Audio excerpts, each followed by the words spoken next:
Shalom Bapak Ibu yang terkasih dalam Tuhan Yesus. Halo, Apa kabar? luar biasa. Baik, luar Hari biasa. ini kita mau belajar firman Tuhan, di mana melanjutkan tema yang pada beberapa minggu yang lalu, antara pencobaan dan ujian. Jadi sekarang saya simpulkan yang versi kedua. Apa maksud dari antara pencobaan dan ujian ini? Ini setelah saya bahas, saya kupas, waduh ini bisa berseri nih. Ya semoga ini makin bertambah bilangannya yang kita bisa pelajarin. Maka itu, ayo kita belajar hari ini ya. Saya mau share dulu.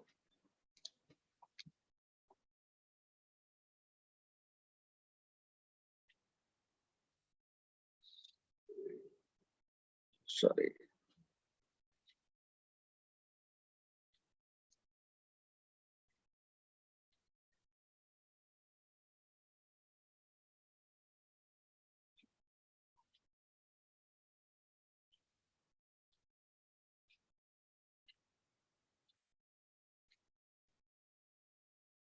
Oke, kita mulai. Bapak pimpin kami saat ini, kami mau belajar firman Tuhan lebih baik lagi, dan kami boleh menambah wawasan. Kiranya Tuhan Yesus kau jamah hati dan pikiran kami semua, dan urapi lidah bibir hamba, apa yang disampaikan berasal dari Engkau.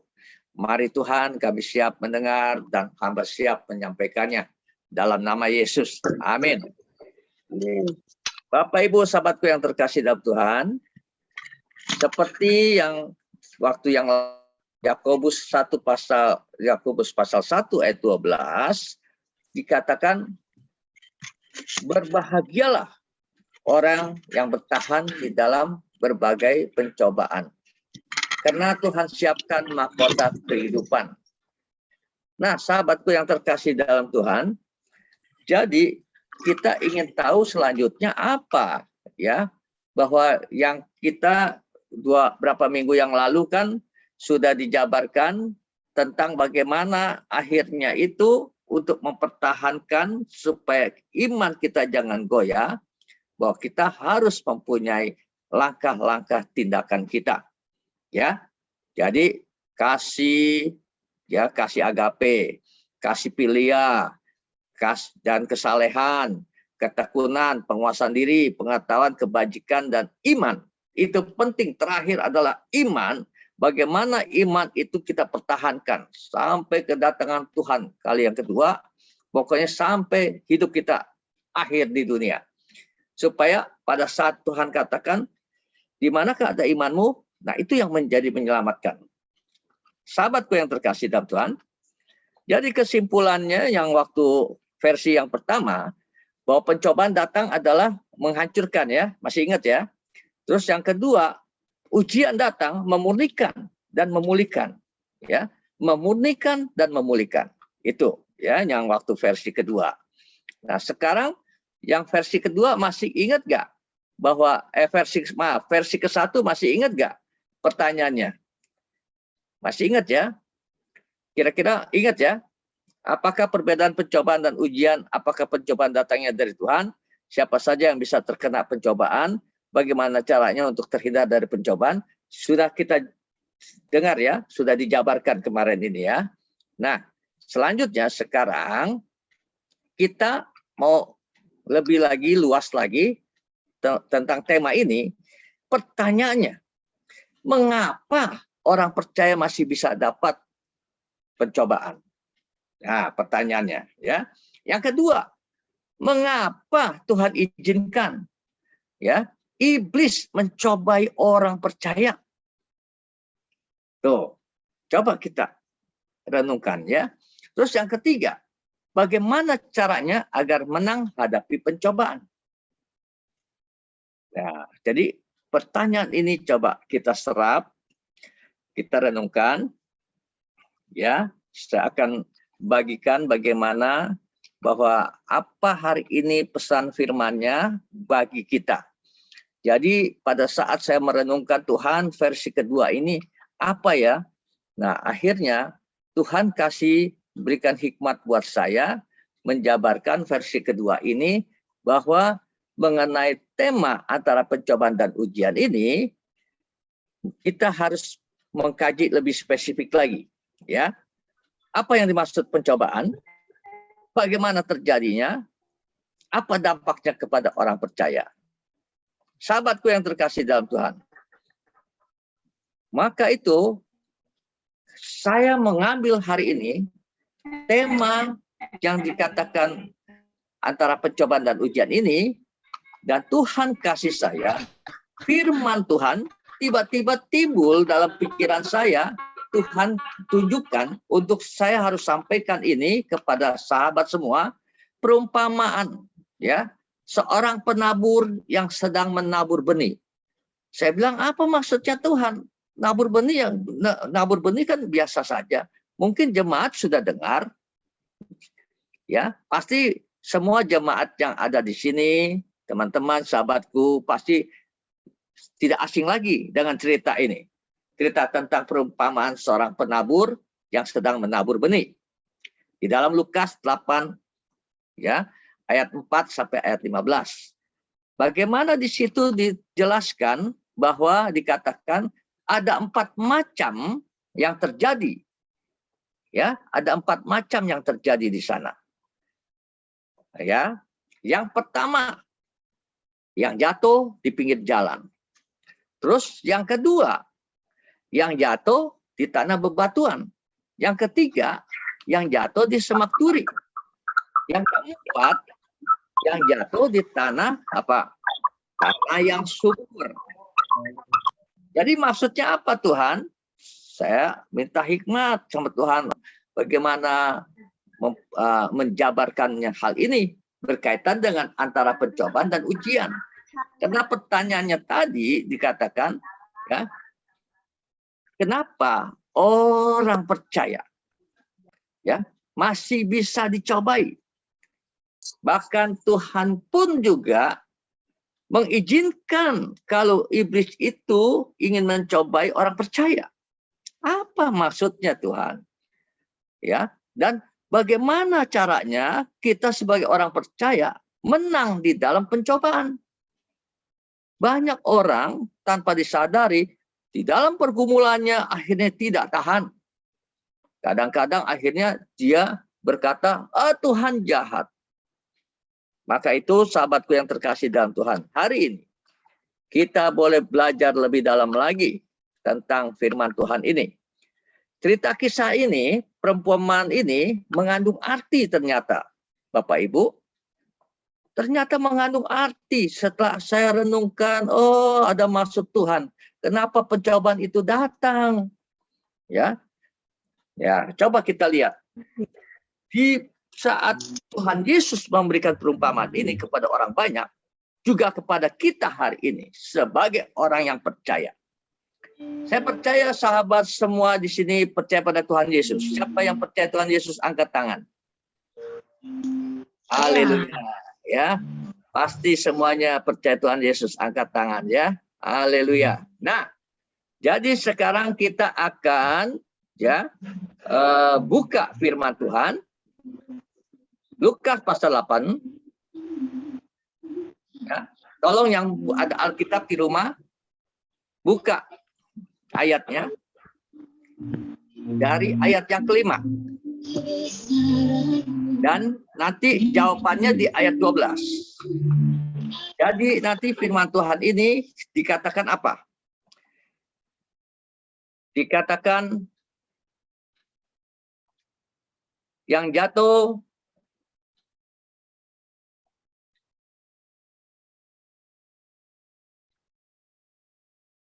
sorry saya ada problem nih. Yang jatuh di ini tanah, ya, dikatakan yang jatuh benihnya di pinggir jalan dan diinjak orang dan dimakan burung. Jadi ini perumpamaan ini berkaitan dengan lahan yang ada 4 macam. benih ini adalah firman Tuhan, firman Allah. Ya, sahabat, benih ini firman Allah. Nah, sahabatku yang terkasih dalam Tuhan, selanjutnya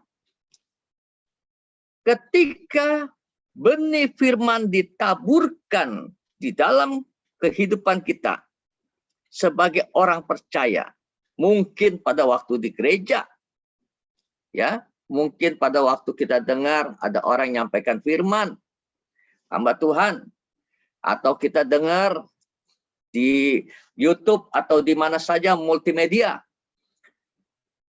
Itu, sahabatku yang terkasih dalam Tuhan, saya mohon sebentar sejenak dulu, ini kenapa tidak keluar ya? Oke, nah ini dia. Nah, jadi sahabatku yang terkasih dalam Tuhan, dikatakan tadi bahwa yang jatuh benihnya di pinggir jalan dan diinjak orang dan dimakan burung, artinya benih firman Allah ialah orang yang telah mendengarnya, mendengar firman Tuhan, tetapi diambil iblis, tidak tersimpan di dalam hati dan menjadi tidak percaya, bahkan tidak percaya akan keselamatan, untuk memperoleh keselamatan. Jadi ada orang yang sudah mendengar firman Tuhan, pertama iya, tapi belakangan akhirnya dia tetap tidak percaya. Karena firman yang ditaburkan itu, dia terima sesaat saja, tapi dia tidak meresapinya. Sepertinya benih itu jatuh ke tanah yang keras hati. Ketika kita, kalau firman Tuhan katakan, bertobatlah. Ingat, kerajaan Allah sudah dekat. Raihlah keselamatan. Ketika engkau percaya pada Tuhan Yesus, maka engkau memperoleh keselamatan. Saat ini kalau engkau berdosa, minta ampun sama Tuhan. Tuhan akan mengampuninya. Dan hal-hal itu firman Tuhan disampaikan. Bahkan kadang-kadang dia malah keras hatinya. Sehingga dia bilang, enak saja bertobat. Malah akhirnya dia kecewa kepada yang menyampaikan firman. Kenapa? Dia tutup hatinya. Jadi pada saat benih itu jatuh ke tanah yang keras, itu sama juga tanah yang keras itu adalah hati kita. Kita tidak mau terima itu benih. Maka tidak heran itu langsung disambut oleh iblis. Dia iblis cepat-cepat ambil. Supaya apa? Supaya kita tidak menjadi percaya. Itu mengerikan sahabatku. Padahal dia tahu adanya Tuhan. Nah, maka itu otomatis benih itu, sahabatku yang terkasih, pada saat jatuh di tanah yang keras, artinya hati kita tidak mau dengar firman Tuhan, ya, kita abaikan, dan di situ otomatis benih firman Tuhan itu diambil oleh iblis. Jadi orang yang tidak memiliki firman Tuhan pasti dengan mudahnya diserang oleh iblis. Nah, sekarang dengan cara apa iblis mengambilnya? Supaya firman Tuhan itu jadi tidak kita terima, padahal kita sudah dengar, tapi kita tidak bisa respon. Pertama, ya, caranya nih, keren juga nih iblis, ya. Ada rayuan. Oh, pokoknya rayuan gombalnya. Pokoknya kamu nggak apa-apa, nggak bertobat juga nggak apa-apa. Percaya Tuhan Yesus itu Maha Pengasih. Nanti pada waktunya engkau minta ampun juga diampunin. Sekarang enjoy saja. Wah, rayuan gombalnya keluar. Sehingga orang yang enak dengan dosa, merasa ada angin begitu, oh iya benar juga. Ya dah, udah dah. Sekarang saya belum waktunya dah untuk bertobat. Nah, tunggu dah kalau nanti kalau saya sudah tua, ya. Nah, kalau keburu, ya, kita minta ampun. Kalau lupa gimana? pada saat itu malam dijemput Tuhan. Konyol bukan? Maka itu hati-hati. Belum tipu daya iblis. Macam-macam tipu daya iblis itu. Banyak hal. Ya, iblis itu memang dikatakan iblis adalah bapak segala pendusta. Jadi banyak hal. Kita kalah pinter sama dia. Kalau kita orang jujur, kita tulus-tulus saja. Tapi ini iblis banyak siasatnya, sahabatku. Maka kita harus berhati-hati. Kita harus cover dengan firman Tuhan. Kalau tidak, kita akan jebol, sahabatku. Belum lagi hasutan-hasutan. Udah, nggak apa-apa. Pokoknya tenang saja. Itu semua beres. Apapun yang kita lakukan, pokok yang penting kita. Ya, yang dapat duluan atau bagaimana caranya. Pokoknya hasutan macam-macam. Oh, kalau berzina itu bagus, enak. Wah, kamu kan masih muda dan segala macam. Hasutannya banyak, iblis itu menipu kita, ya, supaya kita tertarik. Belum lagi dia putar balikan fakta. Dan siasatnya luar biasa iblis itu. Dikatakan pada waktu Adam dan Hawa, dia pada saat melihat buah yang terlarang itu, iblis bilang, kalau kamu makan semua buah yang ada di sini, bisa mati, bukan? Loh, dibalik perkataannya. Padahal Tuhan bilang, kalau engkau makan buah yang baik dan buruk ini, engkau akan mati. Akhirnya si Hawa terpincut dengan perkataan si ular, dia saut tuh. Makanya hati-hati, kalau kita berhadapan dengan sesuatu yang jahat, kita jangan ladenin. Kalau kita ladenin, itu artinya kita sudah berdialog dengan dia. Nah, dia ada tipu dayanya. Seperti kayak orang tuh ada apa? Seperti kuasa kegelapan tuh ada hipnotisnya, sehingga diputar balikan. Akhirnya si Hawa ngomong, tidak. Kecuali itu tuh yang tengah tuh. Apa buah yang baik dan buruk itu kalau dimakan mati. Terus akhirnya dia pintar nih, dia hasut lagi. Dikatakan begini, percaya deh, kamu tidak akan mati. Bahkan kamu akan seperti Tuhan. Wah, itu hasutannya luar biasa. Sehingga dia mulai merangsang, ya, hasrat manusia, hati manusia dirangsang, kepengen supaya ingin seperti Tuhan. Coba bayangkan, karena Tuhan yang paling maha tinggi. Bahkan juga buah yang ranum itu enak, kamu makan enak. Seringkali kita dirayu demikian, bukan? Nah, sahabatku yang terkasih dalam Tuhan, hati-hati. Maka itu kenapa saya kok dikasih Tuhan ayat ini. Ya, ini untuk dasar orang yang percaya, orang yang awal, orang yang awam, bahkan orang yang sudah pakar, ya, orang yang sudah lama menjadi Kristen. Itu juga bukan satu jaminan. Maka itu dia ingin mengingatkan kita firman Tuhan hari ini bahwa lahan itu adalah tanah. Tanah itu adalah hati kita. Sejauh mana benih firman itu masuk di dalam hidup kita. Di dalam hati kita ini.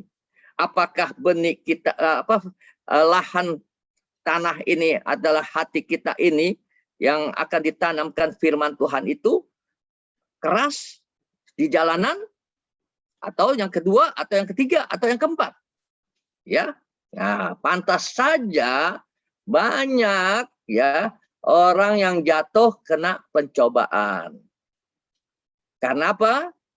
Karena tidak ada firman Tuhan. Kenapa dikatakan tidak ada firman Tuhan? Pada saat mendengar firman Tuhan, saat itu iblis mulai beraksi. Contoh, nih ya, contohnya nih. Dibuat apa? Dibuat kita sibuk mengobrol dengan teman ketika pada saat ada ibadah. Gimana? Gereja. Ada nggak kira-kira yang begitu? Ya. Nah, nih, tuh, malah cekakak-cekikik, gitu.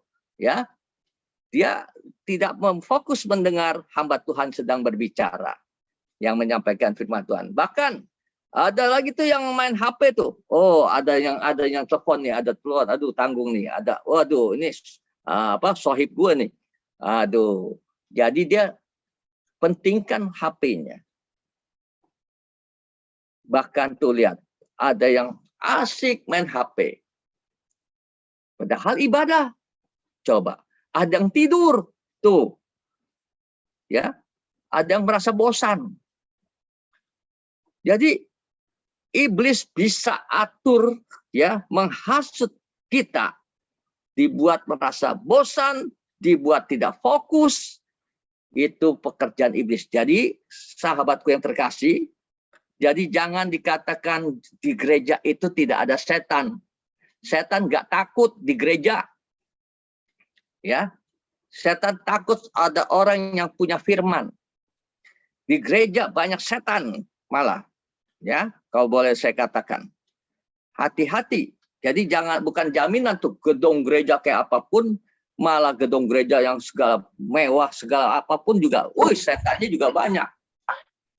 Ya, nah sahabatku yang terkasih dalam Tuhan, dan selanjutnya, akhirnya firman yang ditaburkan itu tidak tersimpan. Ini orang-orang yang hatinya keras, artinya tidak menyambut firman Tuhan dengan takut dan gentar. Jadi anggap ya sepele saja. Dianggap ya ini firman Tuhan biasa-biasa aja. Padahal kalau kita mau diberkati Tuhan, datang ke gereja sudah siap untuk mendengar firman Tuhan. Hamba Tuhan itu mau sampaikannya kurang bagus kek, mau sampaikannya panjang, pendek kek, pokoknya kita hargain firman Tuhan. Ya, jangan nanti yang lucu-lucu baru senang. Itu repot kalau orang yang hanya lucu-lucu baru senang, ya. Nah, selanjutnya, ya, kita akan masuk dengan kedua. Tipe orang yang kedua. Ayat 6. Tolong nanti yang punya Alkitab ya sudah mulai simak ya. Ayat 6 apa? Ayat 13 apa ya? Sebagian jatuh di tanah yang berbatuan, yang berbatu-batu, dan setelah tumbuh ia menjadi kering karena tidak mendapat air. Itu ialah orang yang setelah mendengar firman Tuhan, ini yang kedua ya, menerimanya dengan gembira, tetapi mereka itu tidak berakar. Mereka percaya sebentar saja dan dalam masa pencobaan mereka murtad. Ketika pencobaan datang, dia bisa murtad. Kenapa sih bisa gitu? Karena pada waktu dia masih terima itu benih di dalam hatinya, ternyata masih ada kerikil. Ada kerikil itu di dalam hati kita. Ya, kerikil itu apa? Macam-macam. Nah, ketika nanti saya akan jabarkan ya kerikilnya. Jadi di sini kita lihat pada saat bersemi, bertunas maksud saya, benih itu, tapi terhimpit. Terhimpit. Jadi orang yang demikian dikatakan apa? Tidak bisa bertumbuh, tidak bisa berbuah. Orang yang demikian sepertinya cepat menerima, ya, bahkan gembira ketika pada saat dikatakan, wah, luar biasa nih khotbahnya, ya, mengharukan atau waduh menyenangkan. Bahkan di saat waktu angkat puji-pujian juga pada saat seperti KKR begitu, waduh, langsung responnya luar biasa. Ya, di dalam persekutuan itu luar biasa hanyutnya dengan suasana respon cepat. Sayangnya firman Tuhan itu tidak tersimpan di dalam hati. Hanya orang yang pada saat itu gembira. Hahaha, gembira ketika mendengar cerita, ya. Dia mendengar cerita, dia gembira. Apalagi kalau dibilang, engkau diberkatin Tuhan, percayalah. Pokoknya kau percaya Tuhan, pasti Tuhan akan berikan berlimpah-limpah berkat buat kamu. Wah, senang banget dah. Apalagi katanya dikatakan, anak-anak muda yang belum punya pacar, percaya nggak hari ini engkau akan dapat pacar? Waduh, senang banget dah. Betul nggak? Yang belum ada pekerjaan, hari ini juga engkau akan dapat pekerjaan. Langsung senang. Sahabatku yang terkasih, bahkan kita mengangkat tangan. Mengangkat tangan bersorak-sorai luar biasa. Begitu luar biasanya kita gembira. Tapi apa yang kenyataannya, sahabatku? Kenyataannya dikatakan, akibatnya cepat lupa, tidak berakar. Orang yang ada kerikil batu ini masing ada, ya, dia kekhawatiran. Ketika terhimpit sesuatu, dia khawatir. Karena di situ kerikil-kerikil itu adalah sesuatu yang menghalangi hidup dia. Dan sayangnya hatinya kok tidak mau lepas. Kerikil itu bisa aja menjadi suatu kebencian sama orang. Ya, pada saat benci sama orang, tidak mau mengampuni. Itu adalah kerikil. Maka bagaimana benih firman itu akan bertumbuh? Karena dia melakukan sesuatu yang tidak berkenan di hati Tuhan. Dan firman yang didapatnya tidak pernah direnungkan. Seperti tanaman yang sudah bertumbuh tunas tetapi tidak disiram, maka akan kering dan mati. Karena dia tidak disiram lagi. Jadi kalau kita mendapatkan firman Tuhan, sebenarnya sahabatku yang terkasih, nih dicatat baik-baik, dan nanti ya setelah hamba Tuhan sudah berhenti berbicara di rumah masing-masing, kapan waktu yang senggang, itu renungkan lagi. Nah, ketika direnungkan lagi itu firman air hidup. Sehingga itu mensuburkan tanah kita, yang benih yang tertanam itu akan bertumbuh. Jadi pada saat tunas itu mulai bertumbuh, jadi menguatkan tunas itu adalah seperti iman. Iman yang mulai percaya itu akan bertambah kuat, bertambah kokoh. Dan ketika sudah mulai berdiri, dia akan berakar, sahabatku. Jadi mestinya direnungkan tuh. Renungkan firman Tuhan ini. Oh, tadi hamba Tuhan ini kasih ini ya ayatnya ya. Oh, maksudnya ini ya. Coba aku baca lagi dah. Nah, kalau boleh nanti tolong baca lagi. Lukas pasal 8 ini ayat 4 sampai ayat 15 ya. Bagaimana 4 hal tentang seorang penabur ini. Nah, ketika kita merenungkan firman Tuhan, itu seperti air yang sejuk akan mengalir di dalam hati kita. Karena firman adalah air hidup. Yesus berkata, aku adalah air hidup. Maka itu ketika kita renungkan firman Tuhan, luar biasa. Kita akan memperoleh sesuatu kekuatan yang tidak kita ngerti. Begitu dinamiknya kekuatan itu. Kenapa makanya saya diajarkan Tuhan untuk share ini? Supaya apa? Orang-orang Kristen pada umumnya, dia punya iman tidak kokoh. Karena pada saat dia terima firman, dia masih ada yang keraskan hati. Yang kedua, dia masih punya kerikil, dendam. Ya, dia punya masalah yang dia selalu melakukan yang tidak baik. Kalau dia tersinggung, dia marah.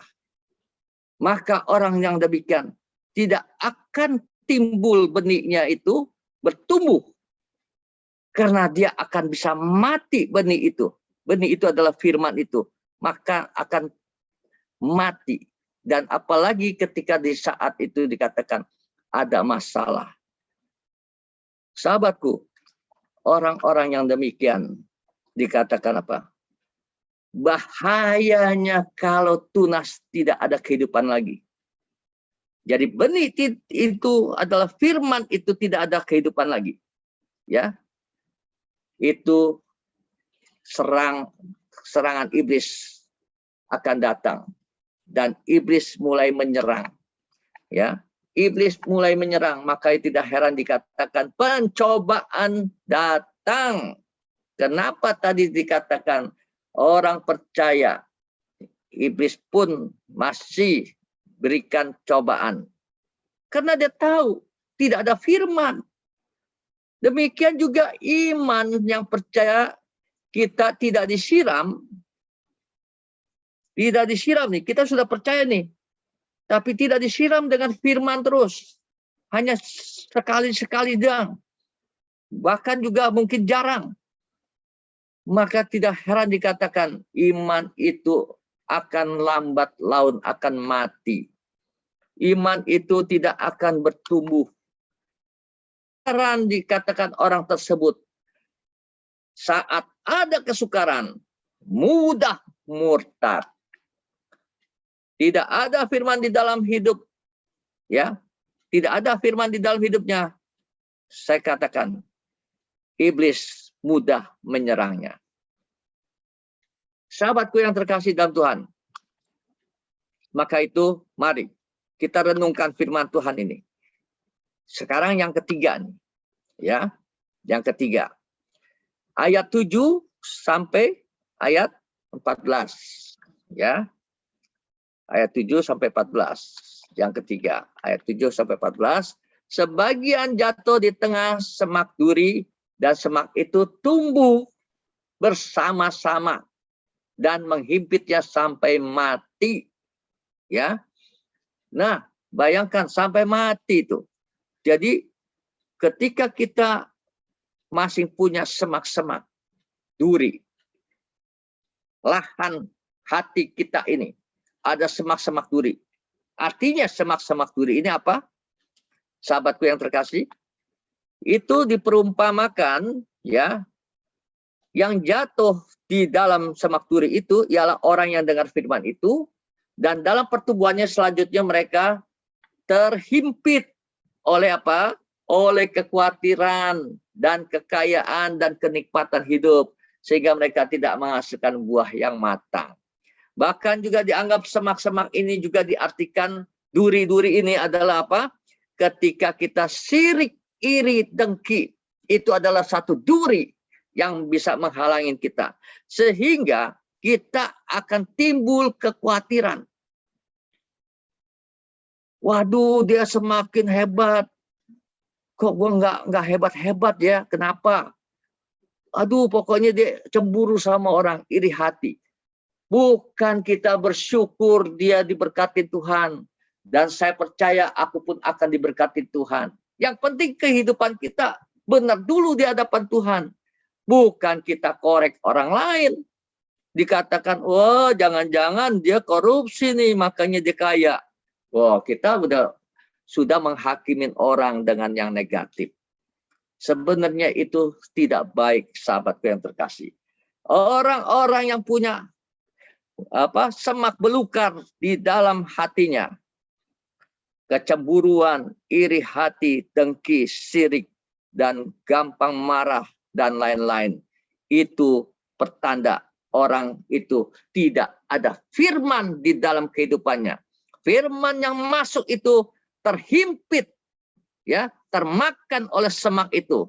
Artinya dia tidak akan memperoleh apa-apa, sehingga firman itu tidak hidup di dalam kehidupannya dia. Orang-orang yang demikian seringkali, ya, dikatakan menilai sesuatu diukur dengan apa? Biasanya orang yang demikian nih, dia selalu memandang orang kaya. Wah, kalau orang kaya itu dia deketin. Atau istilahnya selevel lah. Jadi pantaslah kalau orang kaya itu bergaul dengan aku. Atau orang yang ada kehormatannya. Ya, orang umpamanya orang ya konglomerat, orang yang boleh pejabat dan kedudukannya ada. Wah, itu jadi menjadi satu kebanggaan dia. Jadi orang diukur. Jadi kalau bergaul pun dia ukur. Dan orang itu biasanya ya juga dia melihat, wah kalau yang orang ini pinter, punya gelar, wah ini rasanya bangga kenal sama dia. Nah sahabatku terkasih dalam Tuhan, tapi semuanya itu mendatangkan apa? Ternyata dia mendatangkan adalah dirinya itu timbul kesombongan, sahabatku. Timbul juga dikatakan bahwa sifat manusia itu, ya kalau udah sombong, dia menganggap dirinya lebih daripada orang lain. Waduh, gayanya. Lu nggak level sama gue ya, sorry ya. Waduh, sombong nian. Maka itu timbullah dia punya sifat apa? Arogan. Ya, sifat arogan. Terus lanjut lagi, gampang, mudah menghina orang. Ah, lu siapa? Nggak pantas enggak lu bergaul dengan gua. Tuh, jadi dia gampang menghina orang. Dan juga kebiasaan orang-orang yang demikian hidupnya berpesta ria, berfoya-foya. Sahabatku yang terkasih dalam Tuhan, ketika ada masalah, ada goncangan, ya, atau khusus ekonominya sedang mulai terpuruk, atau ada bencana di dalam rumah tangganya dan lain-lain, mereka tidak kuat menghadapinya. Pasti tidak kuat orang-orang demikian, karena dia punya firman itu tidak bertumbuh. Karena firmanlah yang menjadi penghiburan, firmanlah menjadi hikmat dan kekuatan. Karena di firman itu ada power kekuatan dari Allah yang membuat kita bisa kuat. Tanpa firman, kita akan sia-sia. Iman yang tidak bertumbuh dan tidak menghasilkan buah, itu tidak heran dikatakan orang yang demikian mudah mendapat serangan dari iblis. Karena hidupnya tidak menghargai firman Tuhan. Jadi dari hal itulah mereka terjerat oleh hawa nafsu, keinginan dagingnya. Maka itu maksud apa Tuhan? Ini ada 4 hal perumpamaan penabur ini. Ini dikhususkan untuk orang-orang yang mau awal mula percaya dan juga orang-orang yang sudah percaya, yang boleh dikatakan sudah bertahun-tahun percaya pada Tuhan. Tapi coba renungkan, apakah kita menghadapi sesuatu itu? Apakah kita bisa? Ataukah kita masih boleh dikatakan kalang kabut, morat-marit malah? Tapi ayo, mari kita belajar. Tidak heran orang yang demikian mudah mendapat serangan dari iblis. Jadi ingat, iblis datang adalah untuk mencobai. Ya, dia mencobai kita. Dan ciri-cirinya, dia datang, ya, membuat kita sengsara. Ya, kalau Tuhan Yesus memberikan kehidupan dan kelimpahan, iblis itu mencuri, membunuh, membinasakan. Itu kerjaan iblis. Dia tidak mau anak Tuhan itu setia. Ingat baik-baik.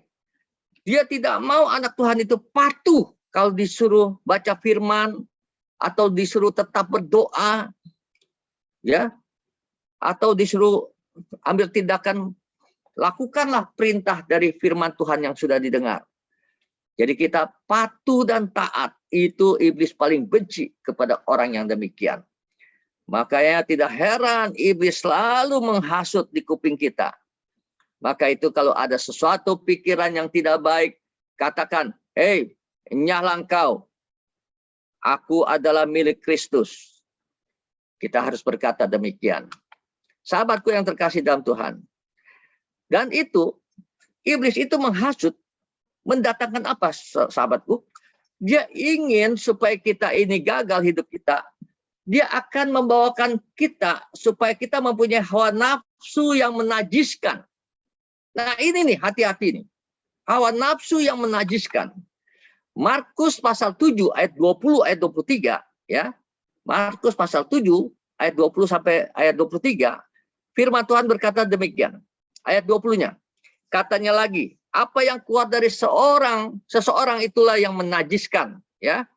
Ayat 21-nya, sebab dari dalam dari hati orang timbul segala pikiran jahat, percabulan, pencurian, pembunuhan. Ayat 22-nya dikatakan lagi apa? Perzinahan, keserakahan, kejahatan, kelicikan, hawa nafsu, iri hati, hujat, kesombongan, kebebalan, itu semua lengkap. Ya, iblis kipas-kipasin kita supaya mempunyai hawa nafsu yang najis bagi Tuhan. Ayat 23-nya, semua hal-hal yang jahat ini timbul dari dalam dan menajiskan orang. Ingat, dari dalam hati yang akan menajiskan. Tapi semua itu karena apa? Sehingga iblis bisa memberikan supaya pikiran kita itu jadi najis. Karena dia tahu kelemahan kita ini apa. Kelemahan kita ini, sahabatku, nih lihat tuh, serem nggak? Mata kita ini seringkali ditarik nih. Lihat tuh, lihat tuh, yang seronok, tuh lihat tuh, oh, yang itu ada kesempatan tuh, ya, mencuri itu baik, oh, ada lagi kesempatan lagi, korupsi itu baik, buat lu kaya, nggak keleleran lagi, pokoknya, oh, ada tuh, nah kesempatan tuh, ada peluang jadi kurir narkoba.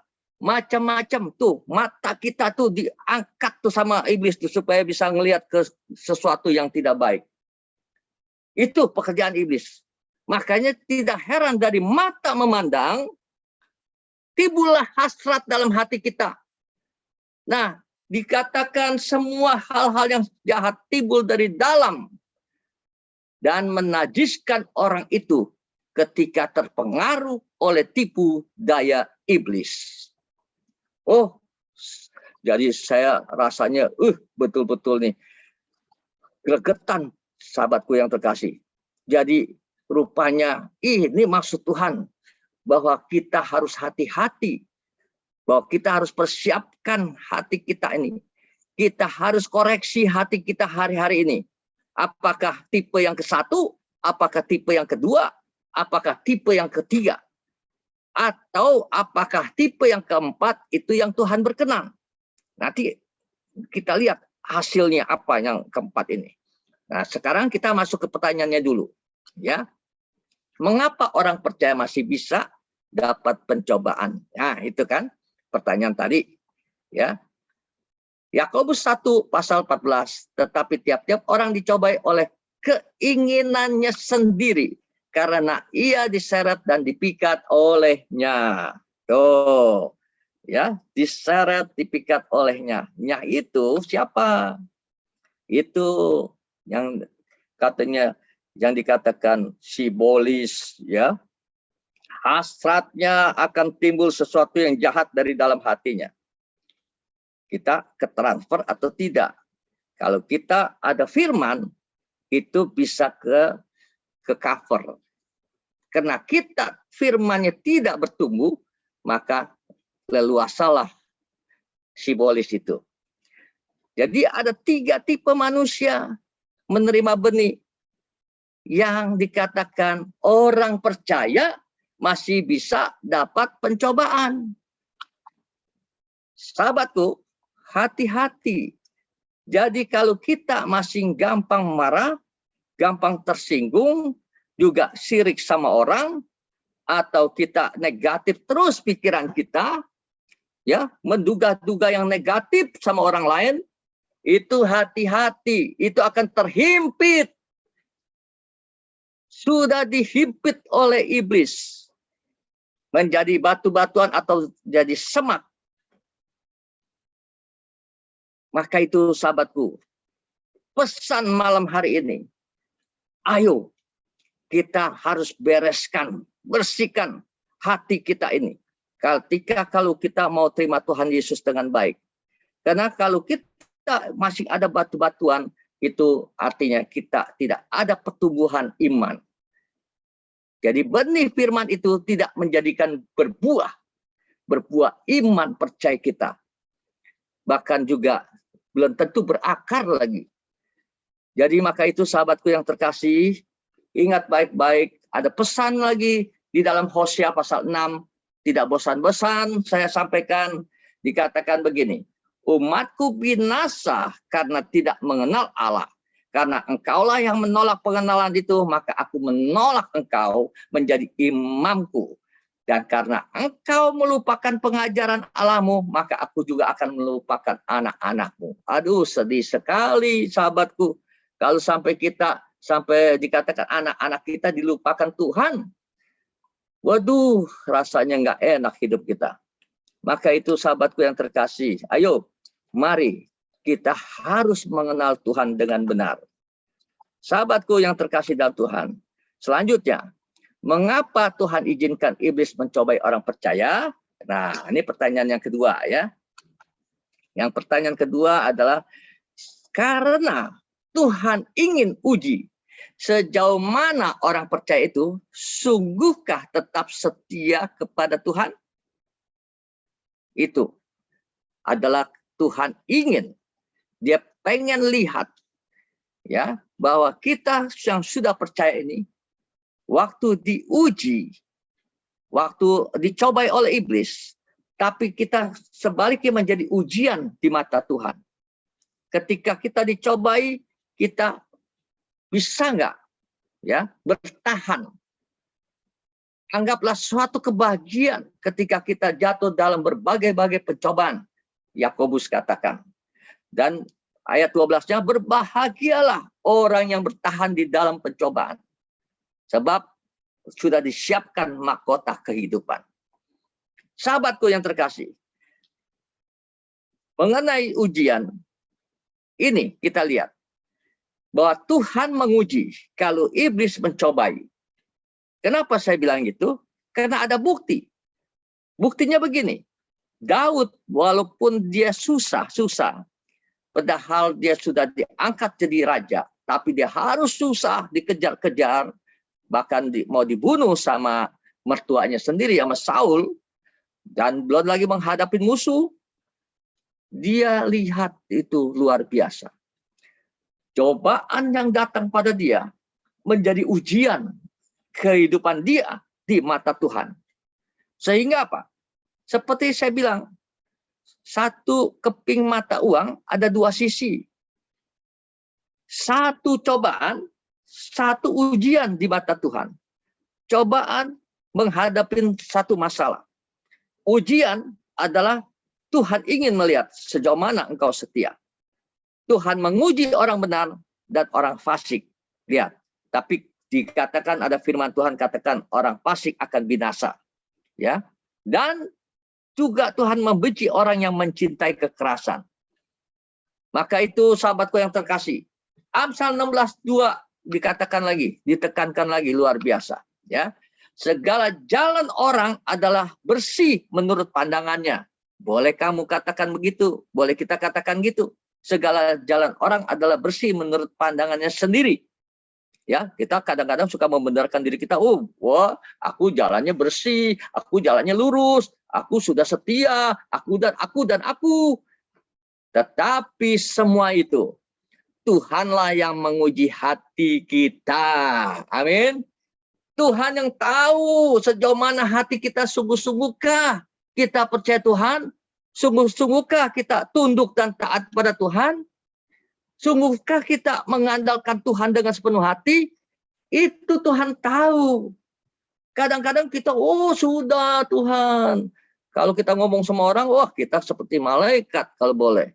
Nah sahabatku, jadi tujuan ujian itu ya ada maksud Tuhan. Ketika iblis mencobai orang percaya, tapi bagi Tuhan adalah satu ujian di matanya. Maka itu engkau menang atau tidak tergantung iman rohanimu, iman percayamu kepada aku, kata Tuhan. Lihat cerita Ayub ya. Nah, kita lihat. Jadi tujuan iblis itu diberikan izin sama Tuhan adalah Tuhan maksudnya menguji orang yang dikasihi. Ingat baik-baik. Tuhan izinkan iblis mencobai orang percaya. Tujuan Tuhan adalah Tuhan juga ingin menguji ya sejauh mana orang yang percaya itu sungguh-sungguhkah tetap setia? Ya, itu menjadi satu hal. Tadinya iblis ingin menghancurkan, tapi Tuhan ingin menjadi apa? Membuat kita apa? Nih, sahabatku, kita lihat. Tuhan akan membuat apa kita? Mulai naik level. Wih, kita belajar naik tingkat. Bukan kita hanya datar di bawah saja, tapi Tuhan ketika berkenan, ya, iblis mencobai, ya, iblis mencobai kita. Di sisi lain, Tuhan sedang mau memurnikan kita, ya, untuk mengangkat level kita. Ini kita lihat selanjutnya, ya.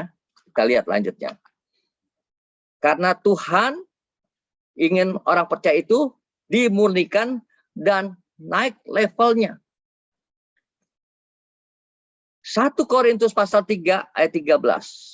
Baru saya mengerti lebih dalam lagi. Oh Tuhan, rupanya ini boleh disampaikan kepada jemaat, kepada orang percaya ini adalah begini nih pesan Tuhan hari ini. 1 Korintus pasal 3 ayat 13.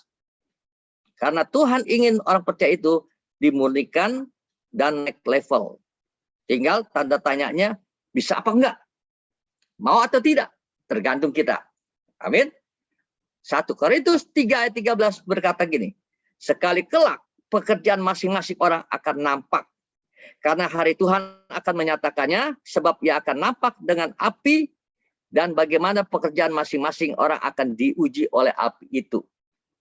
Jadi, mau tidak mau, orang yang sudah percaya Tuhan Yesus akan masuk dalam ujian api. Ujian api itu adalah untuk memurnikan pribadi-pribadi kita yang tidak baik, yang masing istilahnya mungkin mudah marah, gampang tersinggung, bahkan juga masing ada hobi-hobi yang tidak bisa lepas, mungkin ada yang masih bertahan untuk merokok, macam-macam dan segala macam yang tidak layak di mata Tuhan. Itu Tuhan mau kikis, Tuhan mau habiskan.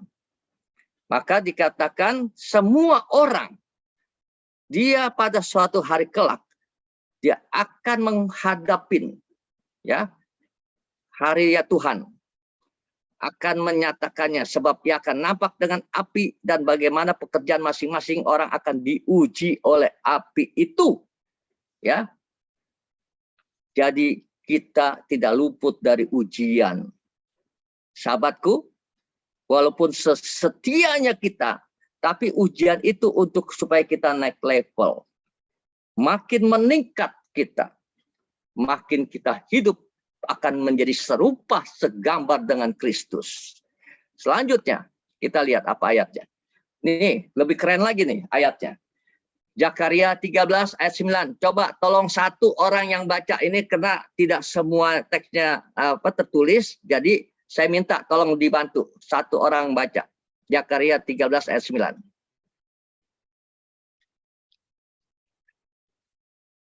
Baca dari Alkitab ya. Ayo cepat saja. Zakaria 3 ayat 9. Demikian firman Tuhan. Aku akan menaruh yang sepertiga itu dalam api dan akan memurnikan mereka seperti orang memurnikan perak.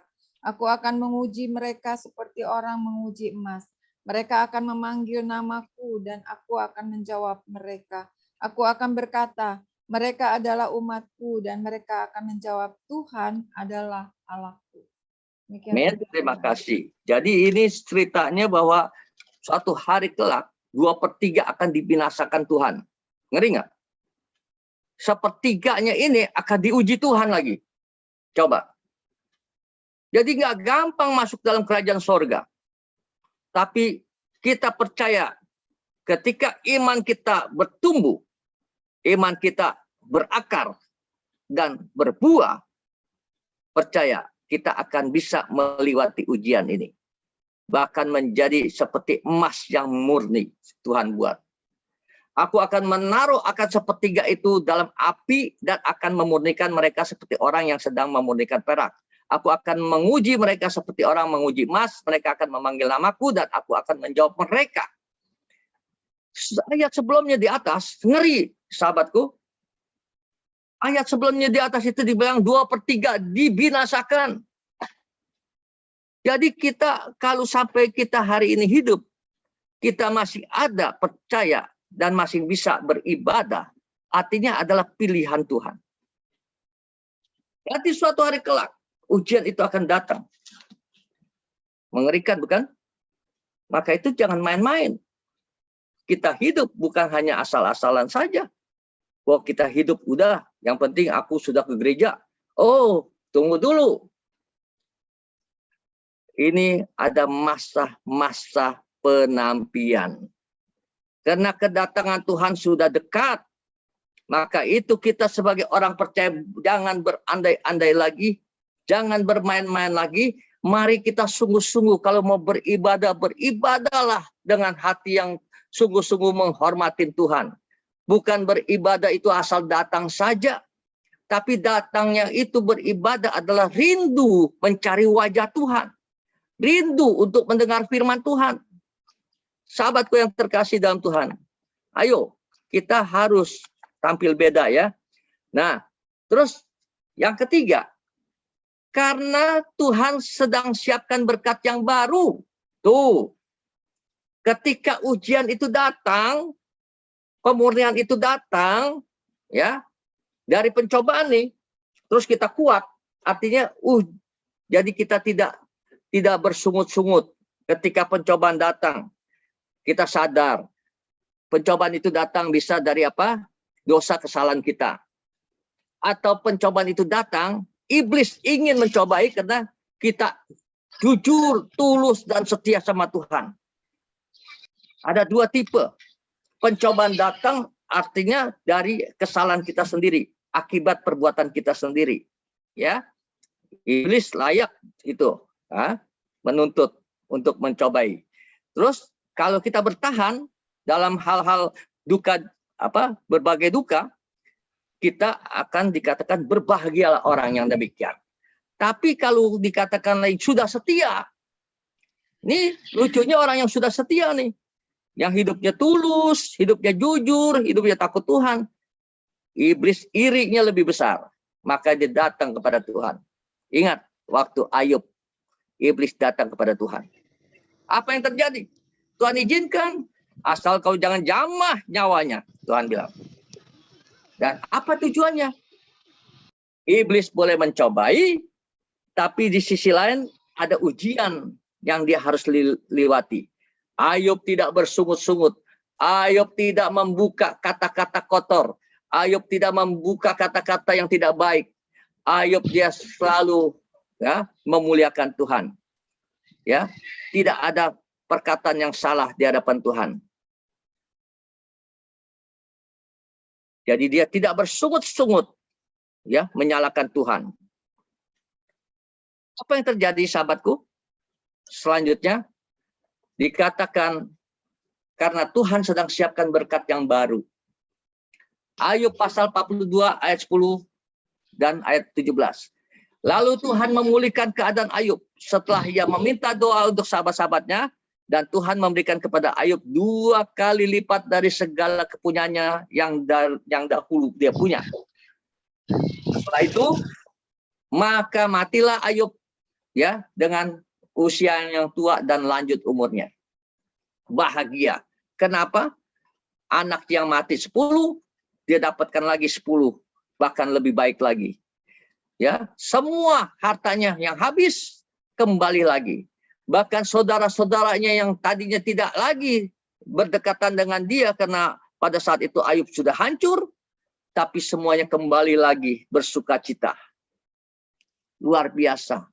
Jadi yang ketiga itu ketika ujian itu pencobaan itu diizinkan Tuhan karena Tuhan sedang siapkan berkat yang baru. Waduh, luar biasa.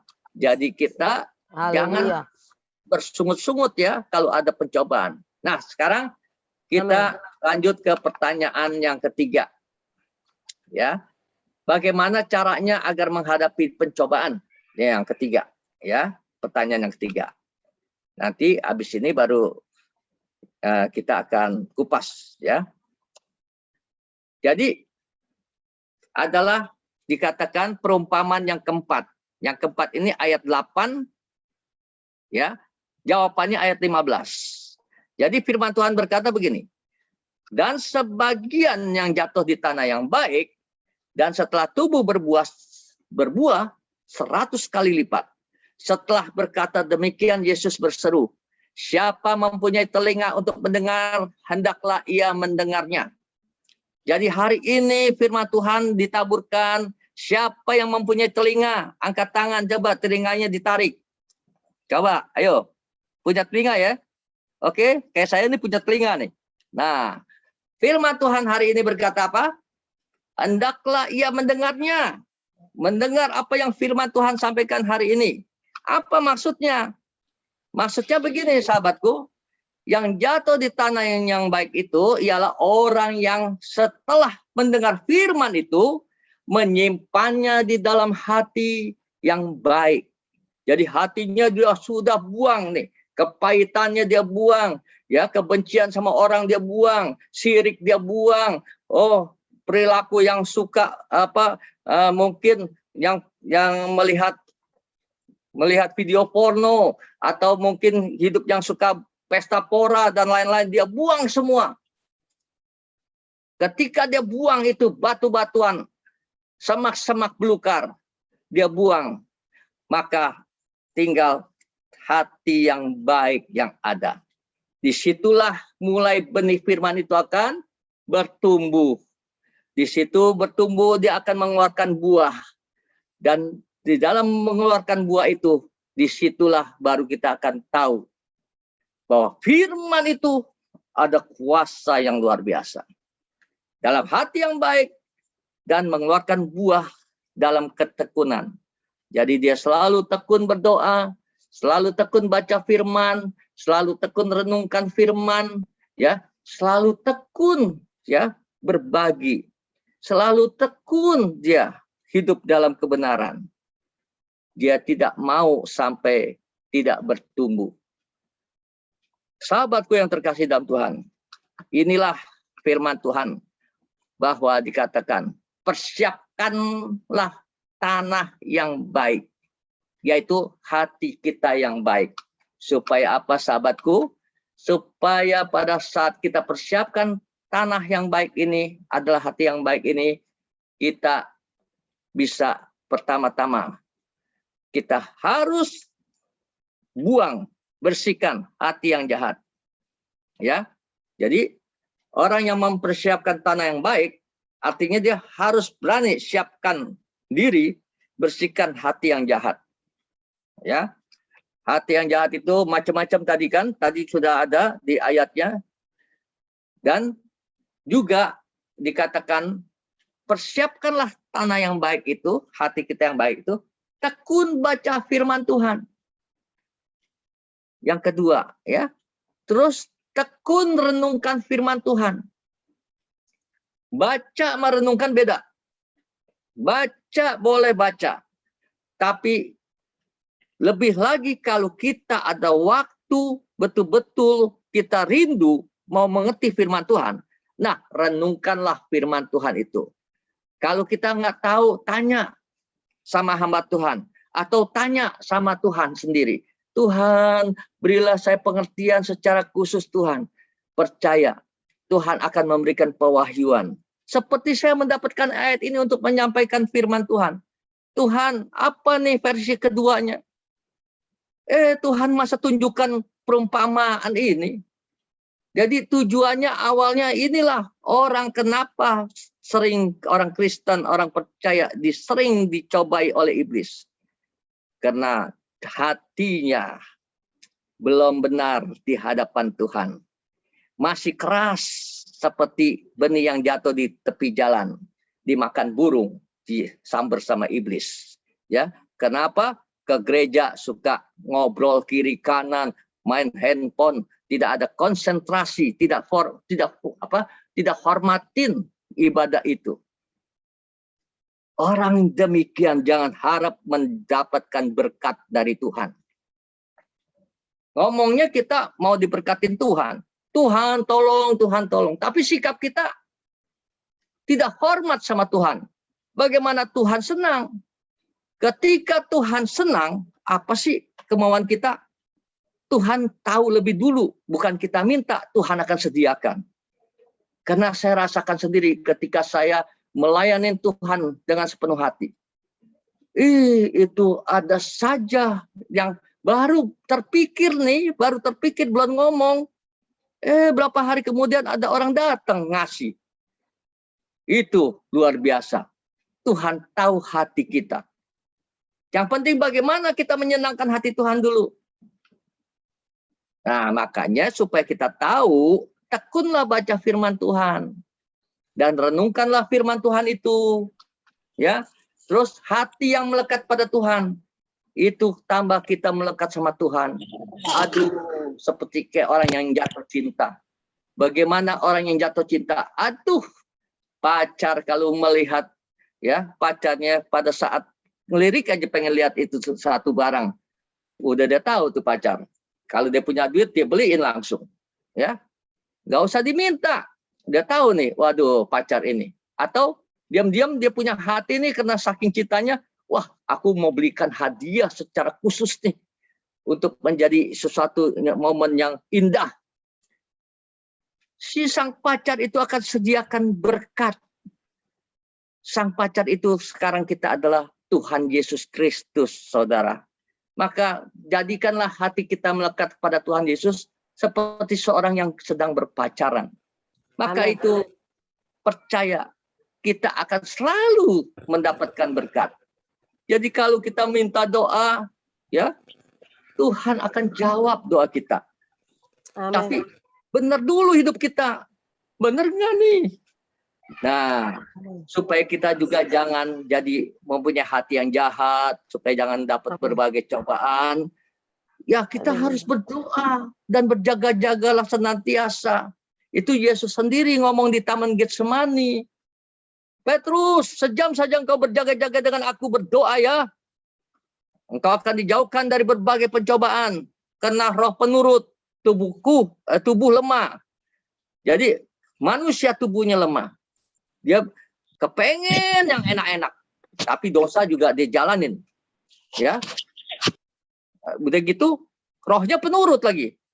Kalau kebetulan ada firman Tuhan, ada orang yang baik datang, dia bisa ikutin. Tapi nggak lama lagi, ada orang yang tidak baik, ngasut-ngasut, ngikut juga.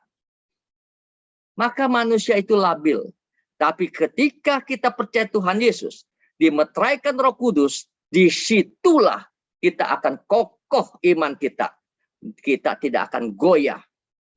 Ya, banyak kesaksian di sini. Orang-orang yang tadinya boleh dikatakan, ya, yang gagal hidupnya. Tapi ketika menghadapi sesuatu itu, dia percaya pada Tuhan, dia berubah hidupnya pada Tuhan, dan di situ dia kokoh sampai hari ini. Ya, saya percaya sahabatku semua juga sama di sini. Selanjutnya ketika persiapkan tanah yang baik, jadi kita tidak khawatir lagi hadapin masalah. Disinilah kita pada saat menghadapi pencobaan, dia akan membawa kita kemenangan. Sahabatku, selanjutnya orang yang demikian selalu mengucap syukur. Puji Tuhan, haleluya. Ayat kuncinya kita harus ngerti. Apapun pencobaan yang datang kepada kita, yuk, ini ayat penutup, tolong dibacakan satu orang lagi, siapa? Kalau boleh, 1 Korintus pasal 10 ayat 13. Supaya kita tahu, pencobaan itu kalau datang dalam hidup kita, bisa berat seperti apa, apakah kita tidak akan mampu atau bagaimana, tapi ini jaminan firman Tuhan katakan, Rasul Paulus mengalami penderitaan yang luar biasa. Tapi di semua itu dikatakan apa? 1 Korintus 10 ayat 13 ini. Untuk menjadi pedoman hidup kita. Silakan baca. 1 Korintus 10 ayat 13 ya Pak? Ya. Pencobaan-pencobaan yang kamu alami ialah pencobaan-pencobaan biasa. Yang tidak melebihi kekuatan manusia. Sebab Allah setia dan karena itu ia tidak akan membiarkan kamu dicobai melampaui kekuatanmu. Pada waktu kamu dicobai, ia akan memberikan padamu jalan keluar. Amin. Sehingga kamu dapat menanggungnya. Amin. Ya, sehingga Jadi dia akan memberikan jalan keluar. Dia membuat kita dapat menanggungnya. Karena Amin. pencobaan-pencobaan yang datang itu tidak akan melebihi dari kekuatan kita. Ini satu jaminan firman Tuhan sendiri yang sudah tertulis bagi orang yang percaya. Percaya bahwa apapun yang kita merasakan berat itu sebenarnya tidak berat. Hanya perasaan kita saja yang berat. Tapi sebenarnya kita bisa akan lalui. Tuhan Yesus memberkati kita. Haleluya. Amin. Sampai di sini sekarang. Jadi saya mau tanya, siapa yang mau bertanya? Silakan. Haleluya. Sebelum ada yang bertanya, boleh saya masuk dalam belakang, boleh? Bukan belakang ini ya, belakang yang zaman-zaman kita itu, Om. Yang di Salemba. Salemba, Om. Iya, benar-benar. Ini saya masuk. Ini kesaksian kamu nih, benar. Sesuai firman ini. Nah, ini saya masuk dalam pencobaan. Kalau masuk dalam pencobaan dan jatuh dalam pencobaan itu pasti beda ya. Saya masih masuk, kalau udah jatuh itu udah nggak bisa bangkit. Susah. Saya baru masuk dalam pencobaan. Pertama, pencobaan itu, waktu saya di Salemba itu saya tidak tahu menau masalah narkoba. Saya nggak ngerti, saya awam masalah narkoba. Begitu saya masuk kamar, ada satu orang, ya namanya, tapi sekarang kita ngomong namanya juga, kita nggak kenal, saya juga udah nggak kenal ya, si Budi. Dia tuh kasusnya narkoba. Saya dengar mereka cerita narkoba, kok enak sekali ya. Apa sih itu, nama ini apa sih? Kamu mau coba nggak? Dia nawarin saya, kamu mau coba nggak?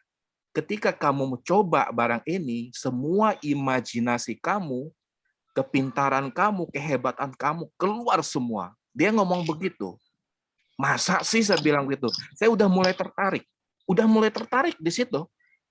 Palkam itu kan kalau memakai itu kan gratis.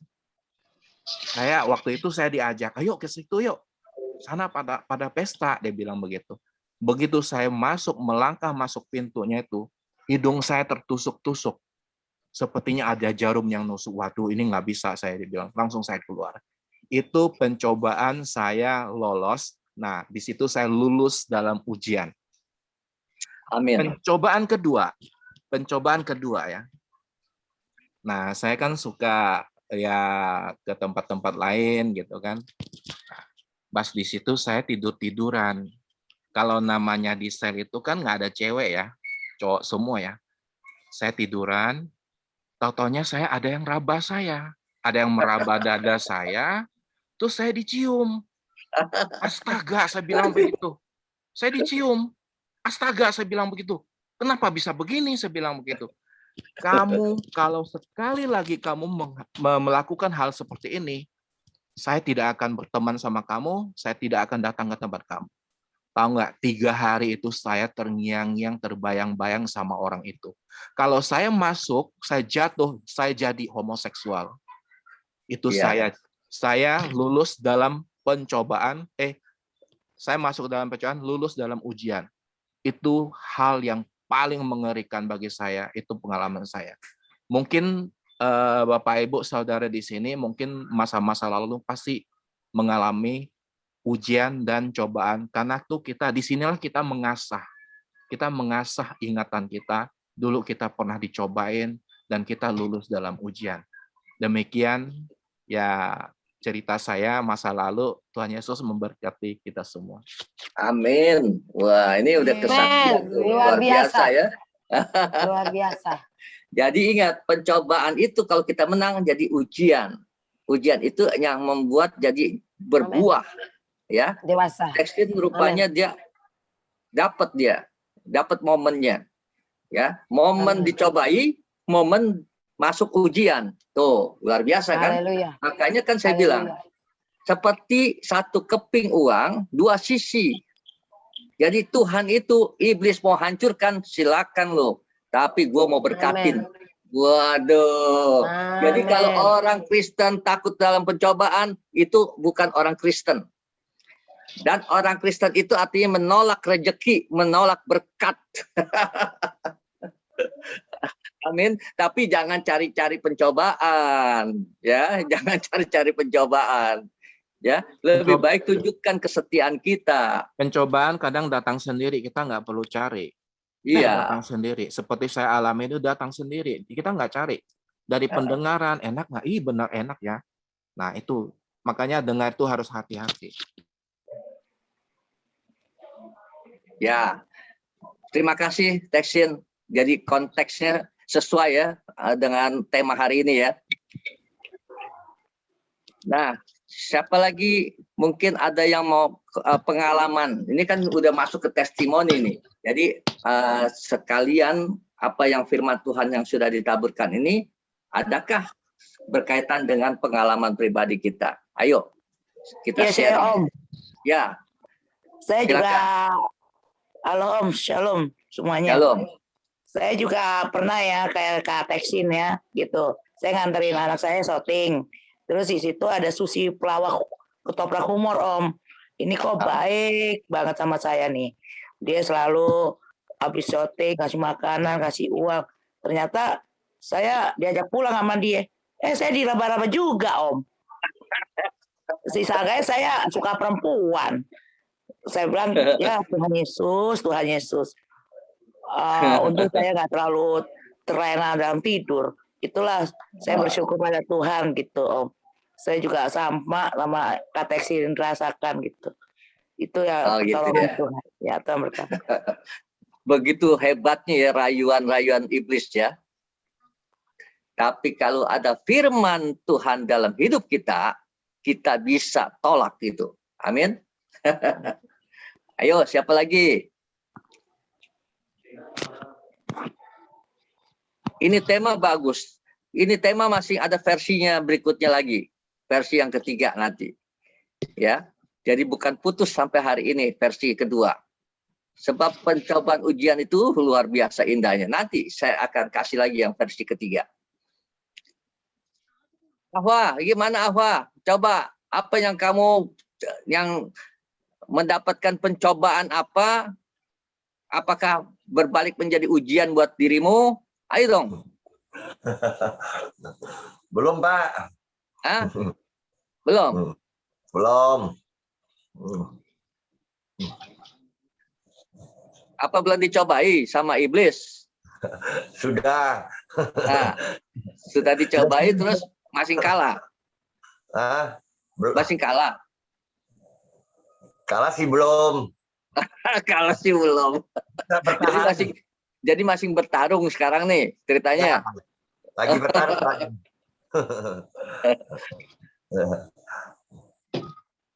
Oke, siapa lagi? Ibu Dewi mau komentar nih, Bu Dewi? Dari saya sih artinya gini, kita pasti ada mengalami godaan yang menjadi kategori pencobaan itu kan. Di dalam hidup ini selama ini pasti ada gitu. Tergantung kita mau ngambil apa enggak. Iya. Kalau kita kuat, kita nggak ambil. Kalau kita sekalipun misalnya gini, misalnya pun kita nggak berdaya, sekalipun kita nggak ini, tapi kita ingat gitu, waduh kalau ini seandainya ini, misalnya aja gitu loh, kayak kita menemukan sesuatu gitu loh, terus waduh kalau ini kayaknya nggak ada orang yang lihat ya gitu ya, kita ambil apa enggak ya gitu kan. Nah itu seperti kayak gitu loh. Rasanya sih kalau disuruh nge-rewind gitu, disuruh ingat, pasti setiap kita itu akan mengalami. Cuman besar kecilnya relatif. Iya, betul. Relatif gitu loh. Tapi pernah nggak kejadian? Pernah gitu loh, dalam baik pekerjaan, baik di dalam kehidupan pribadi gitu loh. Pernah gitu loh. Tapi Tuhan kita itu, aku bilang Tuhan kita itu dahsyat. Memang kalau dia sudah pilih kita, apalagi kita mendekat sama dia, itu pasti luput gitu loh Pak. Justru yang diperkatakan tadi Tengsin, naik level jadinya. Amin. Kalau yang Betul. namanya ujian itu kan namanya ujian, kita lagi sekolah kan untuk naik kelas kan harus lewatin ujian kan. Nah Iya. itu, jadi saat sekarang ini kita bilang kitanya lagi diuji. Kitanya lagi diayak Bapak Ibu Saudara. Benar. Menghadapi Haleluya. saat-saat masa pandemik ini. Kita nggak usah ngelihat kita yang dulu, sekarang pun kita ngalamin ya. Iya. Kita nggak Haleluya. makan, kita mungkin minim banget. Kita sakit, mungkin relatif lah setiap kita loh. Tapi di sinilah kita lagi diuji, lagi di mana kemurnian hati kita sama Tuhan. Kalau kita Amin. murni, Amin. artinya kita nggak murni ya Pak ya. Itu Betul. sebenarnya dari saya sih. Pasti ada Pak, pasti melewati Pak. Yang seperti saya cerita kemarin kan, ya namanya manusia ya pasti ada gitu loh. Itu dari saya. Oke, terima kasih Bu Dewi. Memang kalau kita ada firman dalam hidup kita, kita bisa tahu baik dan buruknya. Itu. Jadi nanti Roh Kudus itu yang menuntun kita, memampukan kita untuk kita tidak berbuat sesuatu kekeliruan.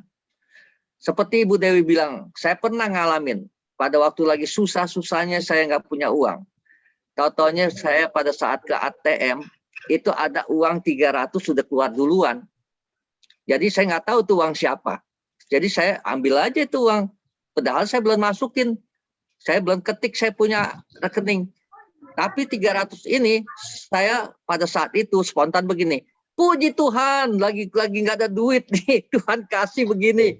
Nah, udah nih saya terima nih. Saya bawa, saya pulang.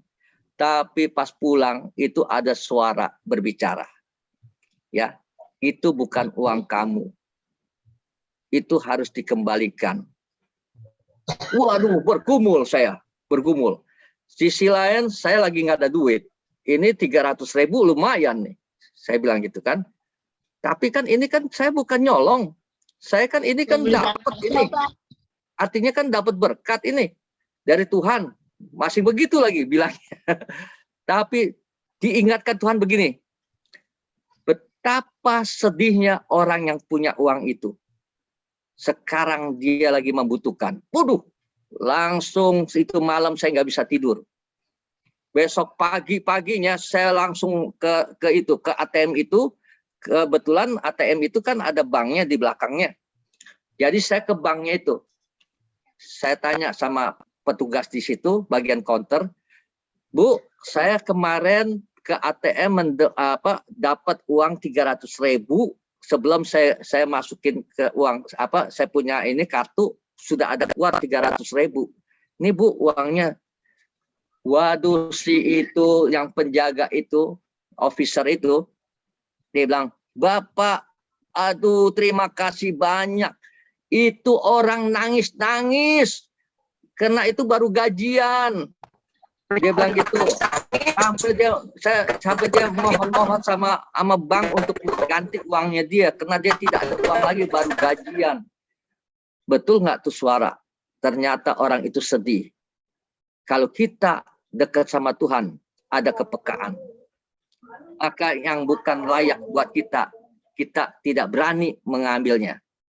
Padahal itu udah hak saya. Tidak ada yang lihat kok kiri kanan.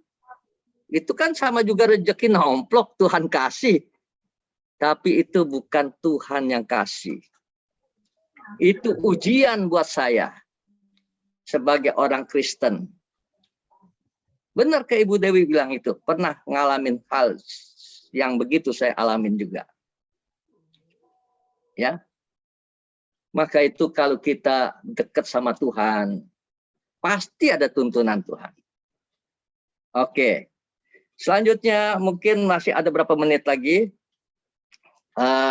Ibu Eni Suhida mungkin ada pengalaman yang banyak ini dia nih. Ya, shalom, selamat malam. Pak. Shalom. Pak Ibu, iya benar. Baru saya membuka Bapak udah peka Pak. Terima kasih. Iya pernah juga ngalamin rasanya ini ya apa tuh bener-bener sedih juga gitu. Entar-entar sakit asma kan ada riwayat asma tuh keturunan dari papa mama. Ya. Terus saya ntar sakit karena saya juga suka kurang tidur, masuk angin, dan lagi suka minum air es. Ternyata itu musuhnya, kata dokter, nggak boleh. Kita belum tahu. Tapi ini ya ke dokter lah. Tapi bolak-balik gitu kedengeran sama kakak Cici Ivar, cicinya suami. Dia orang malah kasak-kusuk gosipin saya. Itu saya tuh dibilang banyak dosanya katanya. Dihakimin. Saya sih nggak marah, jamin aja deh, biarin dia mau ngomong apa. Yang penting saya mungkin saya kan suka tanya Tuhan apa gini, tapi belum dapat ngerti kalau itu pantang sekali, harus nggak boleh minum air es atau es batu gitu. Tapi kita kan haus gitu ya, masih muda gitu. Tapinya dibilang itu udah bilang sama suami saya, dibilang udah ke peramal aja. Aduh, kaget saya. Padahal kan saya kan deket, sering nyembah malam ini nih. Udah dibilang banyak dosanya saya, katanya banyak kesakitan terus. Udah dihakimin begitu. Udah lu ajak aja tuh. Sedangkan suami juga masih lemah imannya. Dia ngomong sama saya, kamu itu aja tuh ke tetangga saya aja tuh ada itu Mama Terate namanya. Mama berobatnya. Ampun, Tuhan Yesus. Saya bilang, papi, jangan berkata begitu. Saya bilang, saya tuh udah, itu jangan deh, papi, jangan ada berkata lagi, tolak darah Yesus. Saya bilang gitu. Itu cici gue bilang dua orang, aduh, makanya tiap hari piyo baca firman berdua gitu. Saya bilang, saya sih memang sejak bertobat ya Pak ya.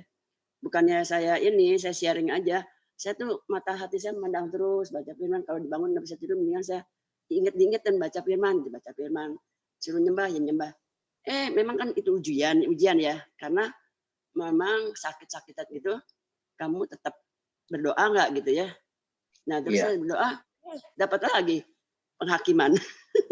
Tapi saya nggak marah. Tuhan, saya bersyukur aja. Ini memang salah saya. Kalau coba ingetin saya, kasih saya hikmat, kasih saya penjelasan dari TV apa yang saya harus hindarin. Saya bilang gitu, Pak. Terus udah dibilang banyak dosanya, disuruh ke peramal. Amit. Dia bilang, aduh, tolak deh darah Yesus Tuhan, tolak. Saya kasih hikmat udah biar cepat, saya nggak bakal kumat lagi. Saya bilang, bener Pak. Begitu nggak lama, dapat berapa bulan saya tiba-tiba mau lihat apa namanya tuh berita-berita di TVRI, pembahasan soal asma. Nah, saya senang apa nih? Itu orang asma jangan minum air dingin, apalagi minum yang es batu, itu musuhnya. Waduh, saya tahu, terima kasih. Saya bilang, apalagi makan buah-buah dingin, lebih baik minum air hangat. Nah, mulai saat itu saya bersyukur banget sama Tuhan, terus saya hindarin. Bener Pak, nggak pernah sakit-sakitan gitu, tau nggak? Masuk puji Tuhan banget tuh. Nah, yang satu itu ya, saya bersyukur banget Tuhan tuh baik sekali, dan kita minta ya doa, langsung dapat berapa bulannya diberkati gitu Pak. Nah terus kedua nih, apa lagi kemarin tuh saya lupa deh. Nah saya kok ngeblank juga nih. Udah deh nanti aja kalau ingat. Iya, terima kasih Bu Eni ya kesaksiannya ya. Pak ingat Pak, satu lagi, saya kan bolak-balik di toko sembako sempit. Nah terus kaki saya kan ada varises mudah bengkak kalau banyak berdiri terus tuh sampai dari pagi jam 6 sampai jam 12 itu baru saya dudukan bengkak. Nah pecah itunya kulitnya, jadi saya luka, jadi borokan Pak. Nah udahannya habis itu udah sembuh, nanti ketiban kardus yang itu masih kulitnya tipis, luka lagi, ada lagi tuh langganan baik sih, Ci. Kayaknya begitu banyak dosa deh. Ya ampun, saya bilang. Udah ke ini aja. Aduh, ini lagi Pak, dukun saya. Suruh ke dukun. Saya ampuni dia Tuhan. Ampuni dia, jangan dia bilang lagi saya dengerin, nggak mau denger lagi. Ci, dia bilang, dengar nggak? Saya nggak mau. Enggak, saya nggak boleh ke dukun. Itu dosa buat saya di hadapan Tuhan Yesus gitu aja. Amin. Itu bagus dukunnya. katanya gitu. Ya ampun Pak, ini saya disuruh dukun berobat cepat sembuh, banyak yang sembuh. Iya, kalau saya tidak boleh, iman saya berdosa, saya bisa dilempar ke neraka. Saya bilang, udah percaya Tuhan Yesus, percaya lagi dukun. Nggak boleh, jelasin gitu. Oh gitu. Nah dia ngerti deh. Sambil saya bilang, lu dengar itu Tuhan Yesus yang punya kuasa Pak, Bu, bukannya dukun. Ya itu aja deh Pak. Lucu sekali. Oke, Memang banyak jadi dihakimi saya. ibu menang dalam ujian ya. Dicobai tapi menang dalam ujian ya. Oke, terima kasih Bu. Iya. Oke. Ya, itu aja Pak. Terima kasih. Tuhan berkati. Oke, masih ada 5 menit lagi. Siapa yang mau? Ada 5 menit lagi.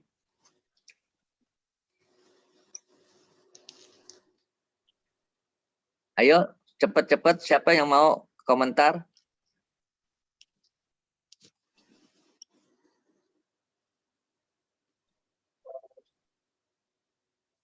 Ayo dong, jangan malu-malu. Bu Sumiati mau. Oh, silakan. Ibu Sumiati, rekannya Ibu Dewi ya? Iya, Pak. Oke, mungkin ada pengalaman harus berbagi dong. Apa ya? Berbagi tentang membaca firman. Tadi saya telat masuknya, baru lihat HP lah, jadi pas buka udah langsung firman. Oh gitu ya. Nggak dari awal tadi. Ya maaf tadi terlambat saya. Oh ya. Nanti Iya, boleh benar. dikirim materinya tuh. Nanti dikirim materinya. Oke, lain kali ikut lagi ya. Iya, Pak. Itu saya ingatin lagi ya, itu tadi yang kedua, pencobaan yang kedua itu sangat dahsyat loh sebenarnya itu. Cuma itu kan gimana ya, saya sampai 3 hari 3 malam itu saya membayang-bayangkan itu orang seperti jatuh cinta. Benar-benar loh, kita kalau iman kita tidak kuat akan jatuh, benar akan jatuh dalam pencobaan. Padahal itu cowok loh. Makanya orang kalau udah sejenis gitu, kita itu udah nggak bisa lepas. Saya sendiri merasakan itu, benar-benar itu. Sampai saya makan saja ingat dia, tidur ingat dia, benar-benar itu ada iblisnya, benar. Itu saya bicara. Itu setan, gereja setan. Iya. Kayak lagu. Itu sungguh loh. Makanya saya sampai puji Tuhan, saya tidak masuk jatuh dalam pencobaan seperti itu. Makanya Kita jangan ada di dalam perlindungan Tuhan. Amin. Lindungan darah Tuhan Yesus. Dia sudah kasih lihat rekeningnya, ada sekitar 1 M lebih. Dia tuh bilang itu, ayo kita hidup bisa. Kamu kan punya istri, saya juga punya istri. Saya bilang nggak apa-apa, nanti kita hidup bersama aja. Astaga, jangan sekali-kali kamu bicara seperti ini, saya bilang begitu. Oh my God. Orangnya ada. Om tahu orangnya, tapi kita nggak boleh kasih tahu namanya. Oh gitu ya. Ya itulah rayuan iblis itu luar biasa. Dia bikin mengundang, ya. Itu namanya bisek ya. Namanya dia. Homoseksual. Homosek. Bisek. Pak, bisek bisa bisek, perempuan, ya? bisa laki. Oh Bisek. gitu ya. Oh gitu ya. Famili saya ada yang begitu. Famili saya. Gitu ya. Udah meninggal sih. Itu nggak bisa lepas loh, kalau udah jadi nggak bisa lepas loh. Bisek, Puji ya. Tuhan.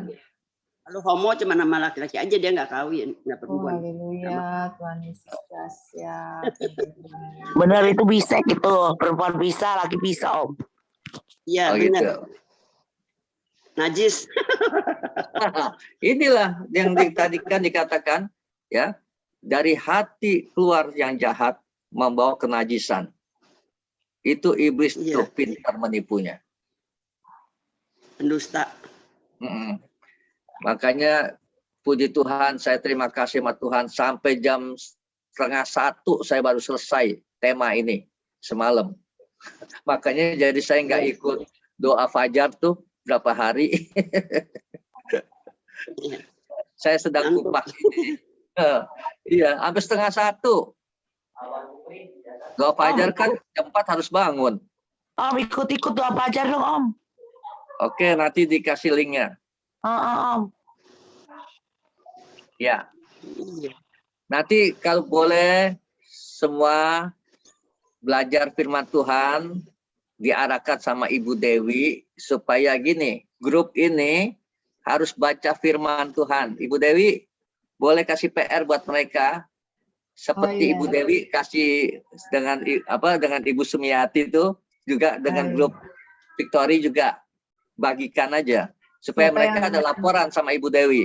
Sebenarnya kalau baca firman Tuhan 1 hari 3 pasal itu kita khatam 1 tahun dari Kejadian sampai Wahyu. Tapi Iya. berurutan jadinya. Siapa yang bersedia angkat tangannya? Ayo. Saya Bu Duma. Nanti itu ya di share di grup ya. Iya, baik. Nanti Ibu Dewi kasih share dulu supaya mereka akan ikut.